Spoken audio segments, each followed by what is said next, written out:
Blue, G.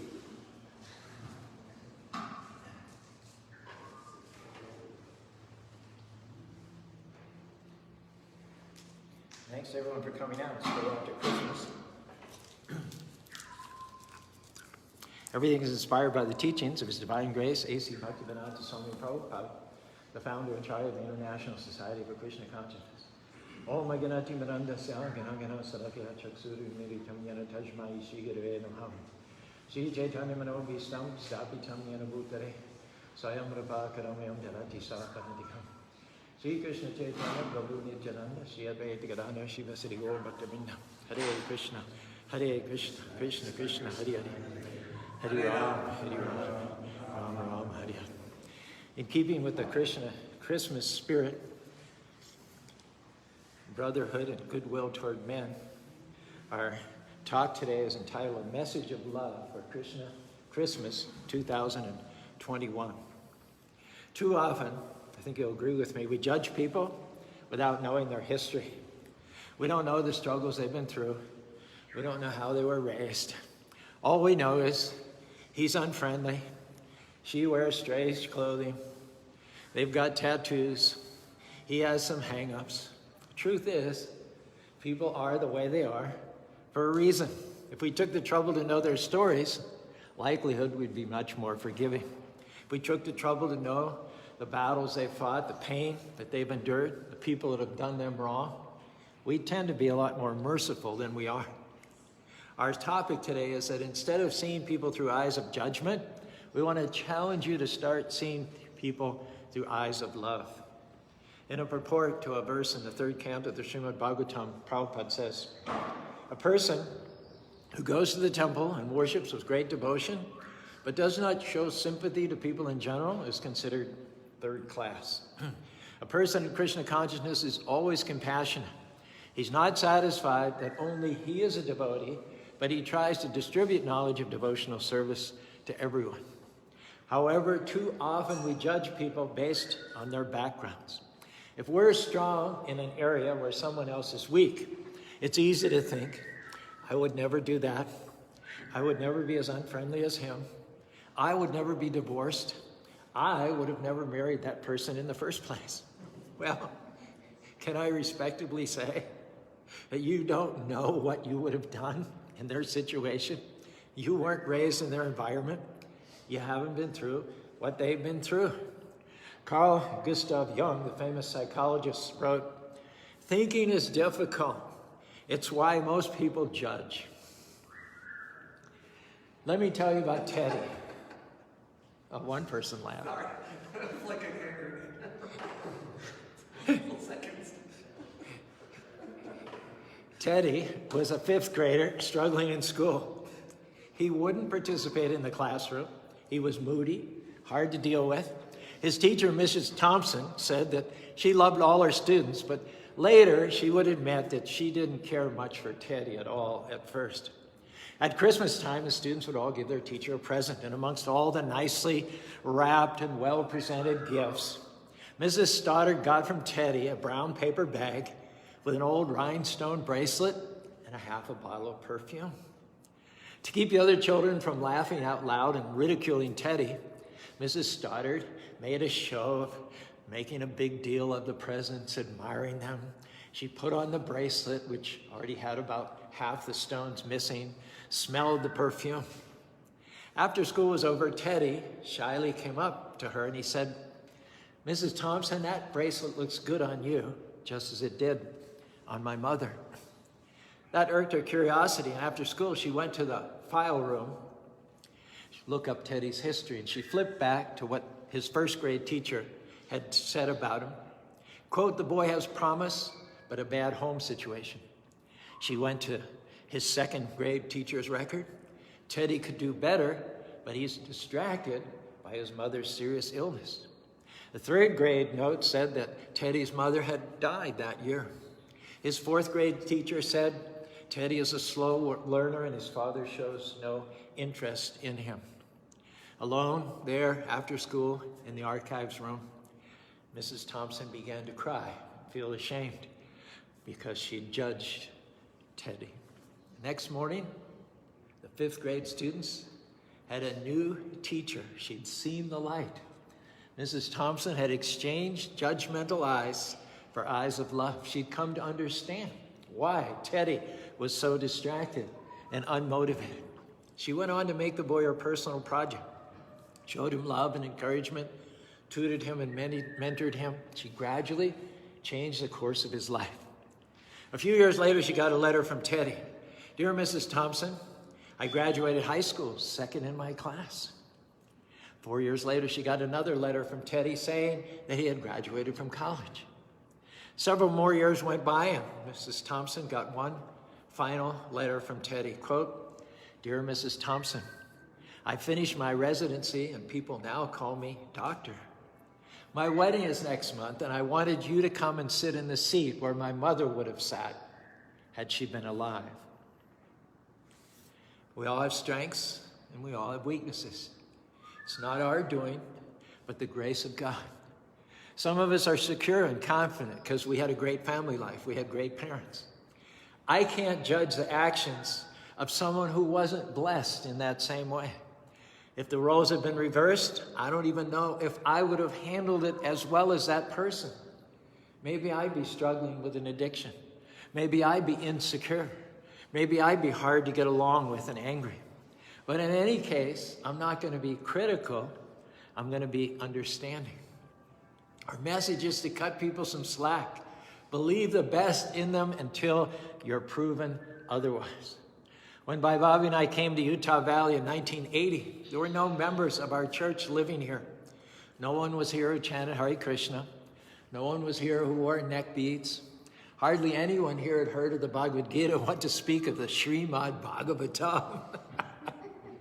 Now, normally, when you plant a new church, it's in an area where there's been a population growth of people who belong to your faith. You're building a church to service pre-existing needs. We were planning a church in an area where 90% of the people were firmly committed to another religion. So we had to make a decision right from the beginning. How are we going to see people and how are we going to treat them? We asked ourselves, either nobody here is a devotee or everybody here is a devotee. And we chose door number 2. Rather than seeing everyone as a non-devotee, we made the decision to see everyone as a devotee. We decided to think inclusively rather than exclusively. That worked out pretty well for us. We have 2 temples built from the ground up, radio station, and one of the most popular spiritual festivals in the world. Someone once complained to me that his boss jumped down his throat that morning. The boss had overreacted to something and went totally overboard in chewing him out. That employee was understandably upset. Later, he learned the man was going through a divorce. Well, that gave the employee a whole new perspective. Instead of taking the boss's criticism personally, he started to make some allowances. Can I tell you that most of the time, if someone's not acting up to par, there's a reason for it? We don't know what's going on behind closed doors. We don't know the heartache or pain the person may be pushing down. Maybe it's all they can do to keep it together for that day. Now, Krishna puts people like that in our lives, not for us to judge them, but so we can love them back into wholeness. Our question tonight is, where are the healers? Where are the sensitive people who can recognize when someone's hurting? Who will step up and say, can I do anything? Can I help in any way? Let's stop judging people and start healing people. I heard about a lady cashier in a grocery store who was short and irritable that day. Some of the customers were short and irritable back to her in return. For her part, she made no bones that she would rather not be at work that day. Her mood was tense, and it only got worse when she had a problem with her register. She had to call her manager. Then she had a price check. Meanwhile, the customers stacked up, standing in line, started grumbling and complaining about her bad attitude, and that seemed to make her even more rude. There was a minister in line, and he could tell that she was off, that's no doubt about that, but he could also sense that something deeper was bothering her. And he decided to be part of the solution rather than the problem. He said to her, ma'am, I can tell you're stressed about something and people here are aggravating you all the more. But let me tell you, it'll all work out. God has you in the palm of his hand. Tears began to flow down her cheeks. She told how her daughter was in the hospital. Yesterday, on top of that, her husband had been laid off. The minister asked if he could give her a hug. And other customers, some of them now with tears running down their cheeks, lined up to also give her a hug. One of the customers had a friend who was a nurse at the same hospital where her daughter was. She said she'd call her friend and have her go check on the girl. The whole atmosphere changed once everyone heard her story. Once everyone heard her story, they lost their critical attitude, looked at her with eyes of love. It is said a gentle tongue brings healing. When someone's rude to you and you respond in love, that doesn't excuse their behavior. What they're doing was wrong. They may be bitter and rude in their lives because of their own past bad choices, and it's their karma catching up to them. They may have brought all of it on themselves, but to me and to you, that really doesn't matter. I've learned that nobody appointed me the judge. I'm not here to straighten everybody out. I'm here to bring healing. I heard about a farmer. He had a batch of puppies for sale.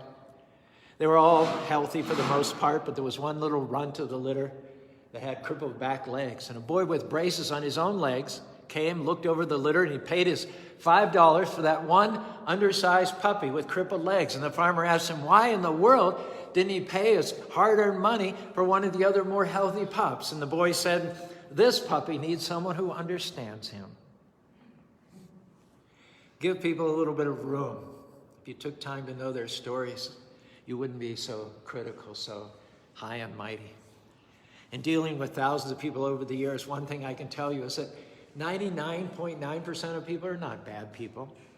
They may have made some more poor choices, but they do have good hearts. Most people would like to do what's right. Now, churches, synagogues, mosques, and temples, they should not be museums for displaying perfect people. They should be hospitals to heal the soul. The closest thing to the heart of Krishna is loving him and helping others to do the same. Hare Krishna, Krishna Krishna, Hare Hare, Hare Rama, Rama Rama, Hare Hare. Chanting Hare Krishna cleanses the heart and restores us to our original Krishna conscious nature. We're originally pure, just like drops of rainwater. But we got off track, like a raindrop gets dirtied when it comes into contact with mud. Chanting revives our original Krishna conscious nature. A devotee who's chanting sees everybody without discrimination. Vidya vina sampane brahmanaga suni chaiva shapachita pandita samadarshana. A devotee, by virtue of true knowledge, sees with equal vision a learned and gentle Brahmin, a cow, an elephant, a dog, and even a dog-eater. Prabhupada says in the purport to this verse, when a living entity is situated in pure Krishna consciousness, he sees every living being with an equal vision, being fully aware about the constitutional position as part and parcel of the Lord and his eternal servant. Due to being subjected to the reactions of one's activities, the living entities suffer in various species and various material conditions in this world, but factually and originally, we are all eternal, full of bliss and knowledge. Therefore it is said, be generous with your mercy, but sparing with your criticism. When Krishna was on the planet 5,300 years ago, he benedicted so many miscreants. Kamsa, Sisubhana, Potana, Hiranyakashipu, Kaliya. In an earlier incarnation as Lord Ramachandra, he forgave his stepmother Kaikeyi for sending him into exile in the forest for 14 years. That would have been so easy for him to condemn Kaikeyi because she caused him 14 years worth of trouble. And instead of judging her, when he came back out of his 14 years of exile, the first person he went up and bowed to and touched his feet was his stepmother, Kaikeyi. Why did Ram do that? Because he knew this principle. The amount of love, mercy, compassion, understanding that you give out will come back to you, multiplied many times over. Bill was a college student known for his wild hair and sloppy dress. He was a straight-A student, very sharp, but just a little bit different. One day, he was inspired to learn more about God. It was a conservative church across the street from campus. The Sunday that Bill decided to check it out, it was packed. And as he moved through the back aisles looking right and left, he couldn't find a single vacant seat. He was wearing his usual ratty t-shirt, jeans, and sandals. Bill went row by row, but still couldn't find a seat. He reached the front row and just plopped down on the floor. He wasn't trying to be disrespectful. He was doing what he would have done in a crowded classroom. Now, the head deacon was a very distinguished, elderly-looking man with silver hair. He wore an expensive suit, walked with a cane, started limping down the main aisle from the back to the front with his eye fixed on where Bill was sitting. Meanwhile, fascinated by the scene playing out in front of him and the commotion starting out amongst the congregation, the minister stopped his sermon and waited for the deacon to reach the front. His expectation was that the elderly gentleman would have little understanding of or sympathy for the undisciplined college student sitting on the floor. Imagine everyone's surprise when the deacon stopped next to Bill, laid his cane on the floor, and with great difficulty lowered himself down to sit next to Bill so that he wouldn't feel all alone. The whole congregation burst into applause, and the preacher said, "What you just heard in my sermon, maybe you'll remember for a few hours or a few days, but what you just saw will be remembered for the rest of your lives." Our message today is to make sure you see people through eyes of love, not judgment. Don't be critical. Don't write people off. Always give them the benefit of the doubt. Cut them some slack. Consider that they might be going through incredible difficulties, doing the best they can. Be a person who helps lighten the load. You can be a turning point in someone's life. You can be a difference maker. You can be a catalyst for change. If you see people through eyes of love, you'll live your life as a healer. You'll lift people up. You'll restore the broken. Let me assure you that when you help others come up higher, Krishna will make sure you also come up higher. For those who are his faithful messengers of love, Krishna, the Lord of love, will smile on you. He'll show you his favor. He'll pour upon you and yours the fullness of blessings in this life and next life. You'll go back to home, back to God. Hare Krishna. Hare Krishna. Krishna Krishna Hare Hare. Hare Rama Hare Rama. Rama Rama Hare Hare. Hare Krishna. Hare Krishna. Krishna Krishna Hare Hare. Hare Rama Hare Rama. Rama Rama Hare Hare. So we're going to have a stand-up kirtan right now, so you can stand up and stretch. And then we'll go downstairs for the day after Christmas meal.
Shama